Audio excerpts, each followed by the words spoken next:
Shalom semuanya. Shalom untuk jemaat yang MBC yang sedang menonton dari rumah. Senang sekali bisa berjumpa bersama dengan saudara-saudara sekalian semua. Hari ini kita akan kembali memuji dan memuliakan nama Tuhan. Kita akan mengangkat lagu puji-pujian dan juga mendengarkan firman-Nya. Tapi sebelum itu mari kita bersatu di dalam doa. Ya Tuhan, Bapa kami yang di dalam surga, terima kasih untuk hari yang indah ini. Kau berikan kami kesempatan Tuhan untuk berkumpul bersama memuji dan memuliakan nama-Mu. Berkati juga hamba-Mu yang akan memberikan firman nanti, dan juga hamba-Mu yang melayani di altar ini Tuhan. Terima kasih Tuhan, terima kasih Bapa. Kiranya Roh Kudus-Mu turun di atas kami untuk mengurapi hati dan pikiran kami. Dalam nama Yesus kami berdoa dan mengucap syukur. Amin.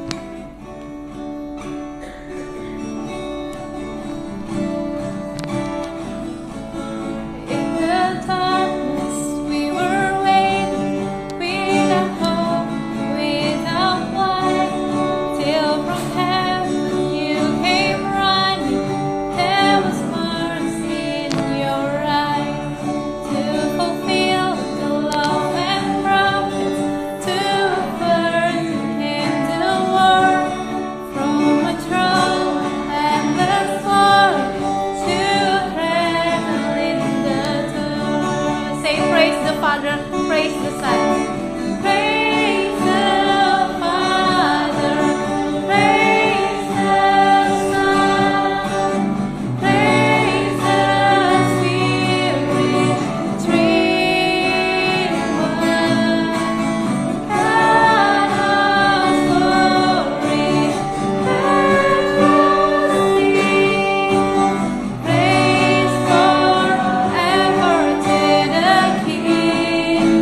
Mari kita berdoa. Kami bersyukur hari ini ada karena kami merasakan kebaikan Tuhan.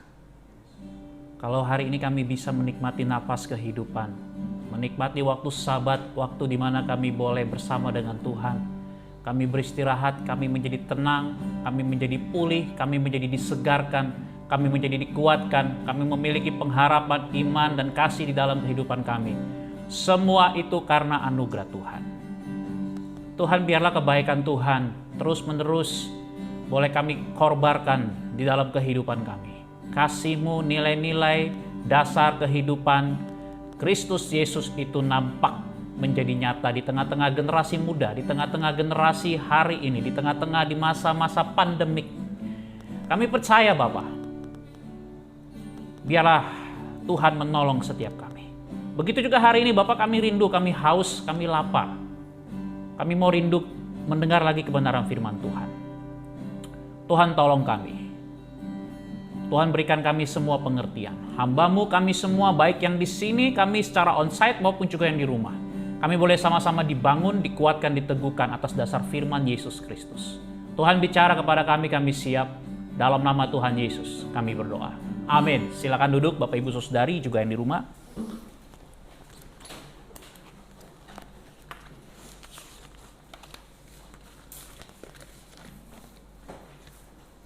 Shalom Bapak Ibu Saudari. Apa kabar? Luar biasa, puji Tuhan. Saya pun juga luar biasa, Anda semua luar biasa. Maka saya percaya itu semua karena dampak pengaruh yang luar biasa dari anugerah Tuhan. Amin. Bilang kiri kanannya dan juga yang di rumah, Tuhan itu baik. Amin. Jangan pernah lupa Bapak Ibu Saudari, penting sekali di Methodist Blessing Community ini kita memperkatakan iman. Ya. Terlalu banyak hari ini kita dengar berita-berita, perkataan-perkataan yang sangat tidak membangun ya. Setiap hari kalau Anda bangun, buka media sosial, Anda akan baca banyak sekali hal-hal yang tidak membangun. Ya, hal-hal yang mungkin secara kejiwaan itu mempengaruhi kita. Karena kejiwaan itu berhubungan juga dengan pikiran kita. Dan apa yang kita serap, itu akan mempengaruhi kehidupan kita, benar nggak? Ya, apa yang kita dengar, apa yang kita lihat Bapak Ibu Saudari, suka tidak suka, sadar atau Anda tidak menyadarinya, itu akan mempengaruhi kehidupanmu. Oleh karena itu Bapak Ibu Saudari, berdasarkan dasar yang demikian, saya hari ini mau mengangkat satu tema tentang kepemimpinan. Karena hari ini Anda dan saya, khususnya kita, siapapun di setiap level generasi manapun, penting sekali kita memahami kepemimpinan yang Alkitabiah. Minggu yang lalu kita belajar tentang kepemimpinan Alkitabiah. Hari ini saya mau ngangkat lagi tema yang juga hampir mirip tetapi lebih mengkerucut ke arah kepemimpinan yang bagaimana. Khusus kita bicara tentang servanthood leadership, kepemimpinan hamba. Tanpa kita memahami apa yang kita serap yaitu dari Yesus Kristus tentang kepemimpinan hamba ini, maka saya dan Anda akan sangat mustahil untuk bisa melakukan ini. Kenapa demikian? Karena kita tidak mendapatkan sumber dari Yesus Kristus. Bapak Ibu Saudari, tanpa saya dan saudara mendapatkan ini, maka akan sangat sulit. Tetapi hari ini saya bukan mau bicara tentang kesulitan itu. Karena sudah terlalu banyak mungkin kesulitan yang saya dan saudara dengar. Tetapi saya mau membawa kita untuk kembali lagi, mengembalikan lagi ya, pemikiran, perasaan kita, jiwa kita kepada kebenaran ini. Mari kita buka Alkitab kita dari Filipi pasal 2, ayat 5 sampai dengan ayat yang ke-11. Hendaklah kamu dalam hidupmu bersama menaruh pikiran dan perasaan yang terdapat juga dalam Kristus Yesus, yang walaupun dalam rupa Allah tidak menganggap kesetaraan dengan Allah itu sebagai milik yang harus dipertahankan, melainkan telah mengosongkan dirinya sendiri dan mengambil rupa seorang hamba dan menjadi sama dengan manusia. Dan dalam keadaan sebagai manusia, ia telah merendahkan dirinya dan taat sampai mati. Bahkan sampai mati di kayu salib. Itulah sebabnya Allah sangat meninggikan dia dan mengaruniakan kepadanya nama di atas segala nama. Supaya dalam nama Yesus berlekuk lutut segala yang ada di langit dan yang ada di atas bumi dan yang ada di bawah bumi. Dan segala lidah mengaku Yesus Kristus adalah Tuhan bagi kemuliaan Allah Bapa. Amin. Bapak Ibu Saudari, saudaraku yang terkasih dalam nama Tuhan Yesus Kristus. Saya suka sekali membaca salah satu tulisan John Maxwell ya. Beliau ini adalah pakar tentang kepemimpinan ya. Juga motivator, tetapi saya tertarik dengan satu dari setiap buku yang keluar Bapak Ibu Saudari. Dan apa yang kemudian saya baca, saya perhatikan, John Maxwell ini menekankan kepemimpinan itu, leadership itu bicara tentang pengaruh. Bagaimana Anda dan saya itu bisa memberikan pengaruh. Nah, dalam konteks kerajaan surga, maka saya melihat menarik sekali bagaimana saya dan saudara itu dipanggil ya, dalam istilah gereja, kita terhisap ke dalam ya, menjadi satu di dalam tubuh Kristus. Kita dipindahkan ya, Kolose 1:13 itu dipindahkan dari kerajaan gelap ke dalam kerajaan anak yang terkasih. Kingdom of God ya, menjadi tema yang sangat penting untuk hari ini kita ingat terus-menerus. Itu bicara tentang bagaimana saudara dan saya mengalami perubahan itu, kemudian kita dipanggil, dan saya percaya dalam konteks leadership, Anda dan saya itu dipanggil Allah untuk memberikan pengaruh. Boleh lihat kiri kanannya, yuk berikan pengaruh. Pertanyaannya tentu kalau bicara tentang kerajaan Allah, maka saya bicara tentang pengaruh kerajaan Allah, itu bicara tentang nilai-nilai kerajaan Allah. Maka kalau bicara tentang kerajaan Allah, Bapak Ibu Saudari, yang menjadi tema sentra pemberitaan, khususnya di dalam surat-surat Paulus, bagaimana Paulus mengingatkan lagi jemaat tentang kepemimpinan Yesus Kristus sebagai kepala atas gereja-gereja. Maka Paulus dalam konteks ini kepada jemaat di Filipi membawa kembali jemaat itu untuk mengingat siapa mereka yang dipanggil di dalam kasih karunia Allah. Nah, saya percaya Bapak Ibu Saudari, ini adalah sebuah alur yang sangat jelas tentang pemberitaan Yesus Kristus di dalam kepemimpinannya. Nah, dalam bagian ini Bapak Ibu Saudari, Paulus mau mengajak setiap jemaat untuk memikirkan kembali. Kenapa? Karena Bapak Ibu Saudari, di Filipi itu ada satu problem yang kalau tidak segera diatasi maka akan menjadi masalah. Apa masalahnya? Nah, di Filipi itu ada satu masalah di mana jemaat mulai mengalami satu keretakan. Mulai ada bibit-bibit perpecahan yang muncul. Itu sebabnya Paulus mau membawa kembali jemaat ini. Paulus waktu nulis ini Bapak Ibu Saudari, dia lagi dalam di penjara. Dalam kondisi yang dia dipenjara karena pemberitaan Injil. Tetapi dia mendapat satu hikmat dari Tuhan untuk membawa kembali tentang hal ini. Kenapa? Karena tanpa mengembalikan Yesus, dalam tanda petik tentu ya saya katakan, tanpa melihat kembali kepada figur Yesus yang menyatukan, pikiran Kristus yang menguatkan, maka akan sangat sulit mereka untuk dapat keluar dari egoisme, dari pementingan diri sendiri. Akan sangat sulit. Karena Bapak Ibu Saudari, saya dan Anda, setuju suka tidak suka, kecenderungan kita adalah memikirkan diri sendiri. Nggak percaya. Coba kalau kita foto, selfie atau foto bersama. Saya mau tanya, yang duluan dilihat foto muka siapa? Ayo. Ada yang bilang muka orang lain, Pak. Angkat tangan, ada? Ayo, jujur. Ya, kalau kita foto bersama, yang duluan dilihat itu muka siapa? Ada dua biasanya. Yang pertama sudah ada jawab, muka diri sendiri. Coba kalau tadi pas lagi foto mukanya begini. Ulang dong, ulang. Jelek. Ya betul nggak? Ya kan? Pas lagi di foto tiba-tiba matanya tertutup. Ulang dong, jelek. Ngulang kenapa? Karena pas dia lihat, untuk dirinya sendiri kelihatan lagi mukanya kurang bagus. Yang kedua siapa kira-kira yang dilihat? Ayo. Wah, ini yang udah berpasangan lupa ya. Pacarnya atau istri atau orang yang dia sukai. Orang yang dia kagumi. Itu yang dia lihat. Bapak Ibu Saudari, ini gambaran secara praktis. Oleh karena itu kalau bicara tentang kepemimpinan yang mempengaruhi Bapak Ibu Saudari, hari ini dalam konteks jemaat di Filipi, saya mau mengupas ada dua hal yang esensial. Ada dua hal yang sangat penting yang perlu kita lihat, perhatikan. Karena ketika bicara tentang servanthood leadership, maka yang pertama Bapak Ibu Saudari, Kepemimpinan yang didorong, kepemimpinan hamba, kepemimpinan seorang yang menerapkan Yesus di dalam kehidupannya. Karena Yesus adalah dia datang sebagai seorang hamba. Maka kepemimpinan hamba itu harus bicara tentang yang pertama, menaruh pikiran dan perasaan di dalam Kristus. Dengan kata lain, saya mengutip satu penafsir bernama Matthew Henry mengatakan hidup sesuai karakter Kristus. Ya, hidup sesuai dengan Yesus hidup. Itu artinya menaruh pikiran dan perasaan di dalam Kristus. Bapak Ibu Saudari, ini dengan kata lain adalah bicara tentang bagaimana saya dan Anda mulai mengambil satu perenungan tentang pikiran dan perasaan Kristus itu bagaimana.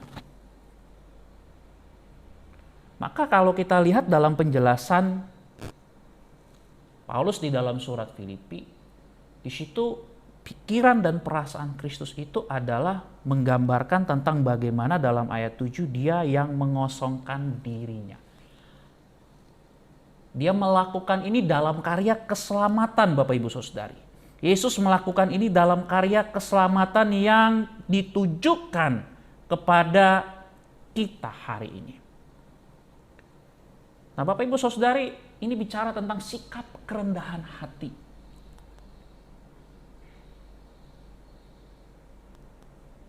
Saya berpikir Bapak Ibu Saudari, tadi di sebelum ibadah, ya, saya berpikir sebenarnya hari ini siapa yang saya sedang teladani. Pernah nggak kita memikirkan Bapak Ibu Saudari, sobat muda, Bapak Ibu Saudari yang di rumah juga, siapa yang hari ini sebenarnya sedang saya ikutin? Sekali lagi tadi di awal saya katakan, kepemimpinan itu bicara tentang pengaruh. Tetapi sebelum saya mempengaruhi orang lain dengan kepemimpinan saya, ya, dan hari ini saya nggak mau berdebat lagi tentang saya pemimpin bukan. Minggu lalu saya sudah jelaskan. Anda dan saya, kita semua Tuhan panggil untuk menjadi seorang pemimpin dalam lingkup Anda masing-masing. Ya, ini sudah clear, jelas. Tetapi hari ini saya mau mendorong kita siapa yang mempengaruhi hidup kita sebelum kita bicara tentang bagaimana saya mempengaruhi kehidupan orang lain. Benar nggak? Ya, sobat muda. Siapa yang mempengaruhi? Siapa yang paling banyak memberikan pengaruh yang besar dalam hidup saya? Nah, Paulus membawa tema ini menjadi tema yang penting kepada jemaat di Filipi. Dan Paulus sendiri pun sebenarnya dia sedang mempengaruhi mereka untuk membawa mereka kembali kepada Yesus. Tidak ada jawaban, tidak ada pilihan option yang lain, Bapak Ibu Saudari. Kenapa harus Yesus? Kenapa harus Yesus yang diteladani? Paulus menjawabnya dengan sangat jelas dalam dua hal. Karena Kristus telah melepaskan segala hak istimewa dan kemuliaannya di surga sebagai suatu karya penyelamatan. Ini jelas sekali. Paulus mau mengingatkan jemaat itu. Di tengah-tengah kondisi yang akan terjadi perpecahan, Paulus mengingatkan mereka kembali. Ini loh, Yesus yang kalian sembah, dia melepaskan haknya. Bapak Ibu Saudari, melepaskan hak itu tidak segampang yang seperti yang kita bayangkan. Benar nggak? Nggak gampang. Dulu kami waktu di kampus, sini ada Pak Sembiri. Ya, kalau saya ingat itu kalau makan, biasa kalau ada jatah ayam atau ikan, biasanya mahasiswa ini di mahasiswa. Saya pikir juga secara umum ya, itu akan pilih biasanya apa? Yang paling besar, betul nggak? Biasanya dulu kalau kebiasaan biasanya ambil lauk dulu biasanya kakak tingkat. Saya kadang-kadang berpikir ya, kenapa sih harus kakak tingkat gitu? Ya menghormati senioritas. Tetapi sebenarnya Bapak Ibu Saudari, ya itu kelihatan banget gitu. Orang masing-masing memikirkan, mementingkan dirinya sendiri gitu. Orang akan memilih bagian yang terbaik untuk dirinya. Itu benar Bapak Ibu Saudari. Tetapi ada satu bahaya besar di balik satu egoisme yang tinggi. Orang bukan hanya akan memilih yang terbaik, tetapi memakai segala cara untuk ya merugikan, dalam tanda kutip, merugikan orang lain.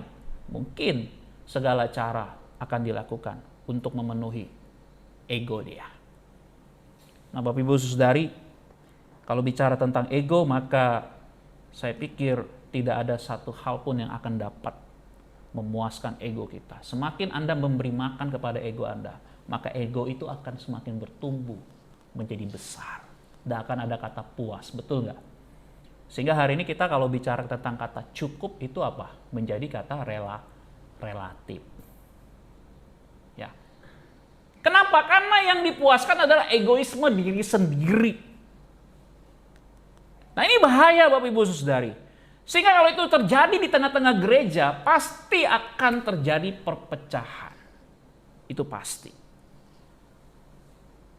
Oleh karena itu Paulus mengatakan Kristus loh, ingat Kristus telah mengosongkan dirinya, tidak melepaskan segala hak istimewa dan kemuliaannya di surga. Bukan untuk dirinya sendiri. Tetapi itu karya penyelamatan. Minggu lalu saya sudah bicara tentang ketaatan. Memang bagian ini juga bicara tentang ketaatan. Tapi saya tidak mengulang lagi Bapak Ibu Saudari. Saya mau melihat teks ini dalam perspektif yang lain, dalam arti apa? Dalam arti bagaimana apa yang Yesus lakukan itu untuk saya dan saudara. Dia mengosongkan dirinya. Kristus melepaskan segala hak istimewanya.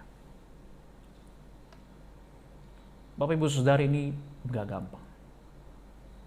Nggak gampang. Kalau kita nggak kembali merenungkan panggilan kita di dalam Kristus. Saya sampai hari ini Bapak Ibu Saudari, saya terus bergumul tentang hal ini. Ya, karena kami sendiri sebagai hamba Tuhan itu diajar untuk melakukan ya siap 3S itu ya. Siap melayani, siap ditempatkan. Tapi ada satu lagi yang ini saya ulang kembali, siap mati ini nggak gampang. Di Aceh saya sudah pernah katakan ya mungkin diancam sudah, tetapi saya juga belum bisa katakan saya siap mati. Hanya anugerah Tuhan saja yang memampukan. Ini Yesus sudah mati, bukan lagi bicara yang akan dilakukan. Ini bukan lagi sebuah janji, tetapi Paulus membawa kepada kita hari ini, kepada jemaat di Filipi dan kepada kita, Yesus itu telah mati untuk saya dan saudara. Amin. Ini sudah terjadi dan Paulus mengingatkan. Itu yang pertama. Yang kedua, Kristus mengosongkan dirinya atau merendahkan dirinya serendah-rendahnya loh Bapak Ibu Saudara. Ini yang menarik. Bahkan dalam teks kitab Ibrani dikatakan Yesus seketika itu lebih rendah loh, dari malaikat. Dia nggak menganggap ya itu adalah satu kondisi yang paling rendah. Satu kondisi yang sangat hina. Saya lihat Bapak Ibu Saudari, bukan hanya ini, sebentar lagi kita akan merayakan Natal ya. Dia lahir di kandang domba ya. Dia nggak mendapat satu fasilitas. Tetapi hal yang juga saya teringat dari teks ini, dia juga mati di atas kayu salib. Dan firman Tuhan berkata, terkutuklah orang yang mati di atas kayu salib. Anda bisa bayangkan. Menjadi begitu. Nah, waktu Paulus memberitakan tentang hal ini, maka tentu pikiran dan perasaan kita harus selalu masuk ditawan kepada pemikiran yang sama dengan Paulus. Karena Paulus juga menerima pemikiran itu. Itu sebabnya dia secara sukarela-rela menderita demi pemberitaan Injil. Dipenjara karena pemberitaan Injil. Dia rela, dia menerima. Kalau enggak seperti ini kita bisa menyerap ya kebenaran ini dalam hidup kita, maka akan sangat sulit. Hari ini siapa yang Anda teladani? Hari ini siapa yang menjadi keteladanan yang Anda sedang pikirkan dan renungkan? Hari ini siapa yang pikiran atau apa yang sedang Anda serap? Itu akan mempengaruhi output Anda keluar. Bapak Ibu Saudari, saya ngajak kita. Setiap hari saya di grup MBC itu, saya kenapa sih kita dalam waktu beberapa bulan ini mulai konsisten, saya mengajak jemaat renungan firman tiap pagi. Kenapa Bapak Ibu Saudari? Ini tujuannya salah satunya. Supaya kita selalu ingat siapa kita, bagaimana panggilan kita. Ini penting sekali. Ini yang pertama Bapak Ibu Saudari. Pikiran dan perasaan Kristus itu harus selalu ada di dalam hidup kita. Sehingga karakter Kristus itu menjadi karakter saya. Dan sekali lagi saya katakan, dalam hal pengaruh, ini bukan pilihan. Ini ketaatan. Ini penaklukan. Sama seperti Yesus menaklukkan dirinya di bawah kehendak Bapa yang mengutus dia untuk masuk ke dalam dunia. Bapak Ibu Saudari, Anda dan saya dipanggil Allah untuk melakukan hal ini, memiliki pikiran dan perasaan di dalam Kristus. Anugerah Allah akan memampukan kita. Anda dan saya harus memilih ini. Sehingga kalau ini kita lakukan, saya percaya di dalam anugerah Tuhan, kita akan dimampukan untuk bisa mengeluarkan pengaruh yang seperti ini. Pribadi kita akan diisi dengan pikiran dan perasaan yang ada di dalam Kristus. Sehingga kenosis, ya, atau teori kenosis ini bukan hanya sebagai satu hal yang tidak ada dampaknya, tetapi mempunyai dampak yang besar dalam hidup kita.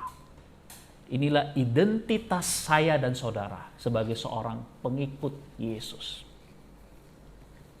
Yuk mulai pikir lagi. Hari ini, dalam tahun ini, kita udah mau masuk Natal. Bapak Ibu Saudari, siapa yang paling banyak mempengaruhi Anda pengaruh? Mari kita pikirkan kembali. Yang kedua Bapak Ibu Saudari, ketika kita bicara tentang servanthood leadership, selain kita menaruh pikiran dan perasaan di dalam Kristus, sehingga kita dapat melayani seperti Yesus melayani, kita dapat mengembangkan hidup kita di dalam pemikiran dan perasaan Kristus. Yang kedua, servanthood leadership bicara tentang bagaimana pengaruh itu dinyatakan di tengah-tengah komunitas kita. Saya menarik Bapak Ibu Saudara, ada satu kata di sini yang Paulus pakai ya, tentang bagaimana kepemimpinan Yesus, hidup Yesus itu harusnya ada di antara kamu. Ini bicara tentang pengaruh juga, tapi artinya begini, setelah itu saya terima input, seharusnya keluar juga itu ada di antara kita. Artinya Bapak Ibu Saudari, kekristenan itu, kehidupan di dalam Kristus itu seharusnya nyata di dalam kepraktisan kita setiap hari. Dalam perkataan, dalam tindakan, dalam kelakuan, dalam segala aspek dalam kehidupan kita. Amin? Yes? Amin? Dalam beberapa percakapan saya diskusi misalnya dengan, di sini juga pernah kita diskusi, Boksen, kenapa sih kadang-kadang ada orang Kristen yang kok hidupnya itu bertentangan gitu. Maksudnya ya bahasa sederhananya jadi batu sandungan.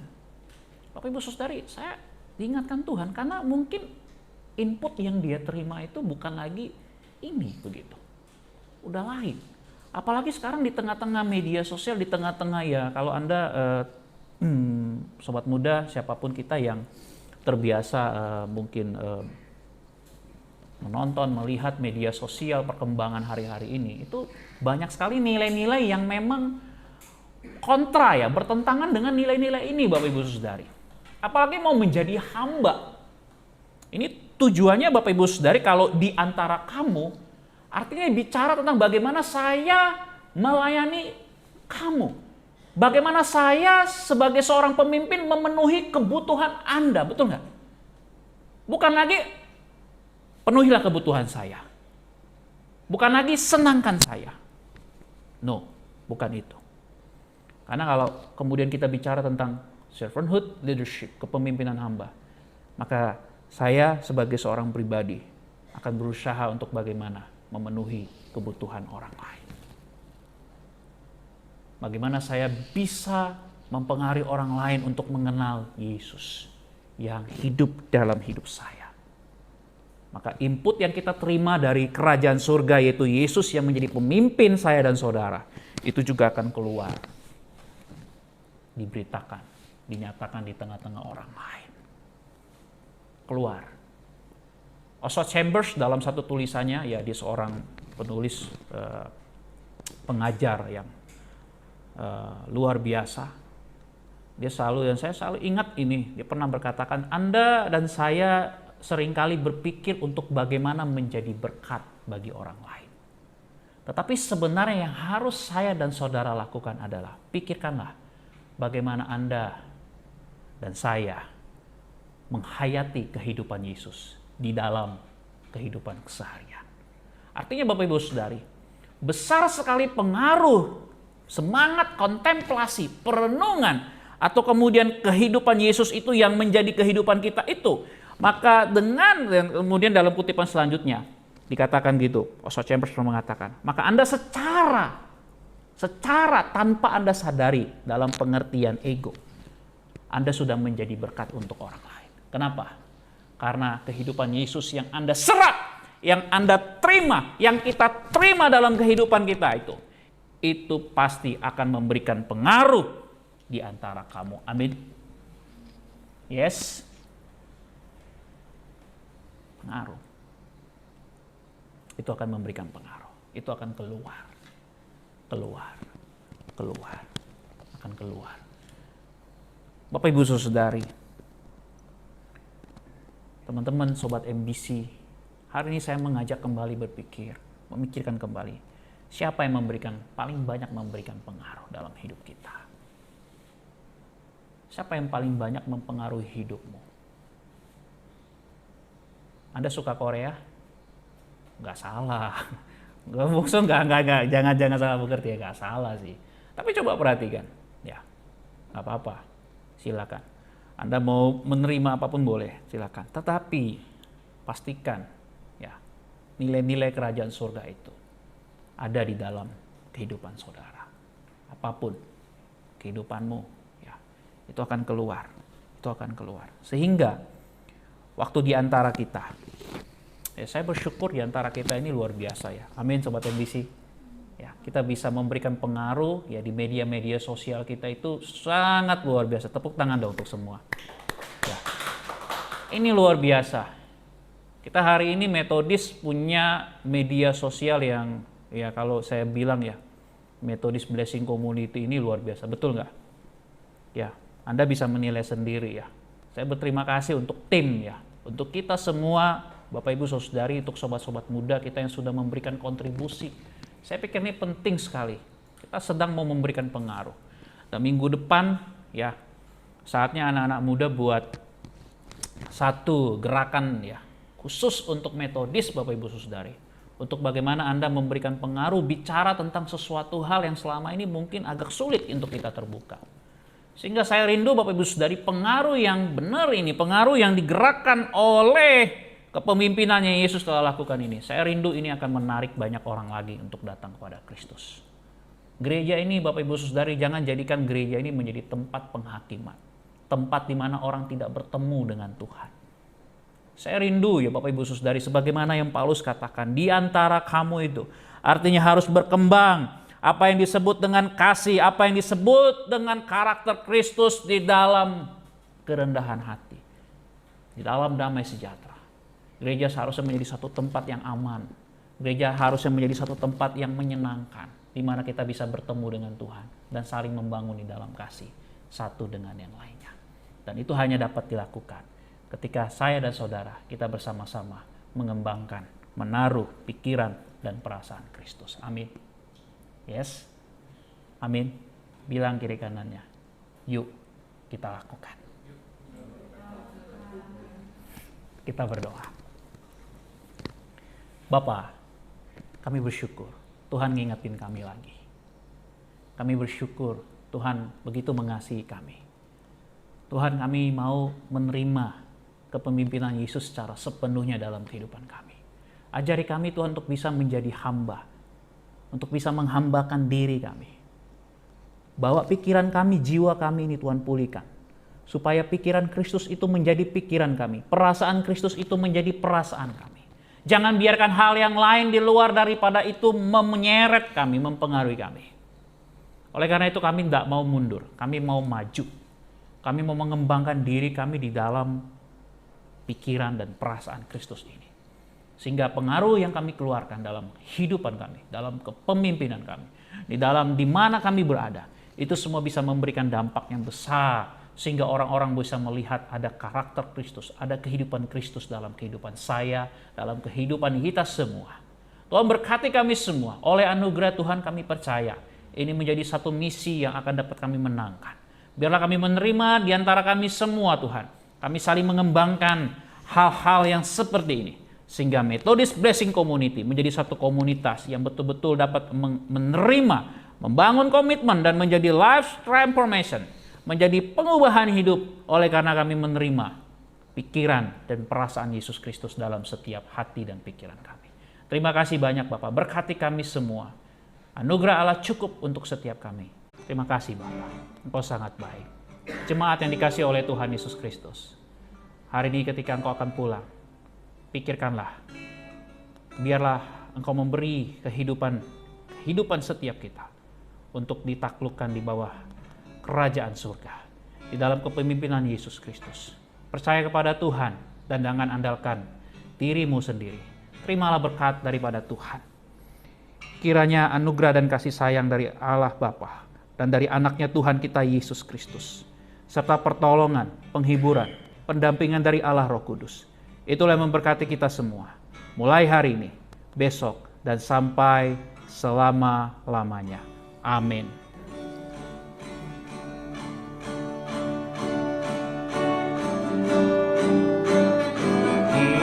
Kiranya Engkau memberkati aku berlimpah-limpah dan memperluas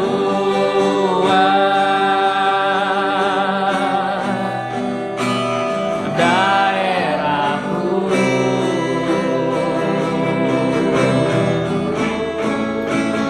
dan kiranya Engkau memberkahi aku dan melindungi aku daripada bara petaka, sehingga kesakitan tidak menimpa aku. Katakan, kiranya Engkau Tuhan Yesus yang memberkati aku